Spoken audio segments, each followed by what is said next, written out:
हाँ जी, अस्सलाम वालेकुम। जियो पटवार टीवी ने रंग जफरान करेशित है। उस्ताद अदरम ख्याम ने संग जनाब ए देख सकते हो गुजर खान सरवर शेख को जनाब असा जी निशानदेही की सी जनाब। उस्ताद जी ए साजी ਉਹ ਬੜਾ ਖੁਸ਼ੀ ਦਿਹਾੜਾ ਹੈ। अला ਕੰਮ ਸ਼ੁਰੂ ਹੀ ਪਿਆ ਜਿਹੜੀ ਅਸਾਂ ਨਿਸ਼ਾਨਦੇਹੀ ਕੀਤੀ ਸੀ ਸਾਰੇ ਮਹਿਕਮੇ ਜਾਗੀ ਪਏ ਨਾ। हाँ ਇਹ ਤਾਂ ਸੁਣਾਏ ये आसानी से प्रॉपर कम है। रेतू बजरू मिट्टी ना कम नहीं ना खाली।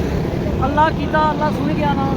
ਇਹ ਤਾਂ ਕੰਮ ਸ਼ੁਰੂ ਹੀ ਪਿਆ। ਇਹ ਅਸਾਂ ਜਨਾਬ ਰੋਡ ਦੀ ਸਾਰੇ ਤੋਂ ਪਹਿਲੇ ਨਿਸ਼ਾਨਦੇਹੀ ਕੀਤੀ ਸੀ। ਹੁਣ ਸਾਰੇ ਮਹਿਕਮੇ ਜਾਗੀ ਪਏ ਜਨਾਬ। ਇੱਥੇ ਕੰਮ ਸ਼ੁਰੂ ਹੀ ਪਿਆ ਔਰ ਕੰਮ ਵੀ ਇਸ ਤਰ੍ਹਾਂ ਹੋਣਾ ਪਿਆ ਕਾਣੇ ਦਾ। हाँ ਕੰਮ ਨਹੀਂ ਮਿੱਟੀ ਦੀ ਦਾ ਕੰਮ ਨਹੀਂ ਉਹ ਬਾਈ ਜ਼ਰੂਰੀ ਕੀ ਜੁਲੀ ਨਹੀਂ। ਹੁਣ ਕੰਮ ਪ੍ਰਾਪਰਟੀ ਦਾ ਸ਼ੁਰੂ ਹੈ ਜੀ। ਆਓ ਦੇਖਦੇ ਹਾਂ। दीवार बनती है जी क्योंकि ये असा आख्या सी कि तू जड़ा ना रोड स्लिप होनी भी काफ़ी सारी ते खतरा ते तक्की भी सकने हो जनाब। हूँ प्रॉपर जनाब ये काम होने लगा।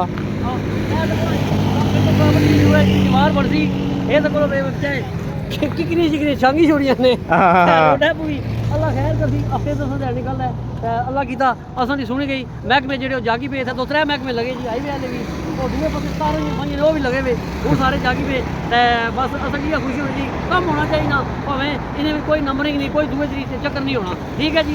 देर आया दुरुस्त आया। चलो असा खुशी है कि साड़ी आवाज़ पर कोई कम हो गया जनाब। साड़ी ये आवाम नहीं जड़ा कम है फलाई कम है असा जनाब दौड़ी भी कर रहे हैं।